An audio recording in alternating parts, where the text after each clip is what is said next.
қытайша ет жасаймыз.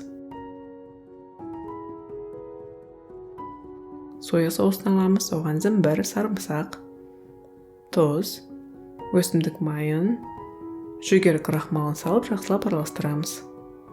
Сиыр етін салып, тоңазытқышта 1 сағат маринадтаймыз. Кейін өсімдік майында сиыр етін жақсылап қуырамыз. Алып тастаймыз. Тағы да өсімдік майында 1 пияз, тәтті бұрышты жақсылап қуырамыз. Дайын сиыр етін салып жақсылап араластырамыз. Қалған маринадты құйып, бетін жауып, 15 минут бұқтырамыз. Етіміз дайын болды. Астарыңыз дәмді болсын. Сіздермен бірге болған Дания.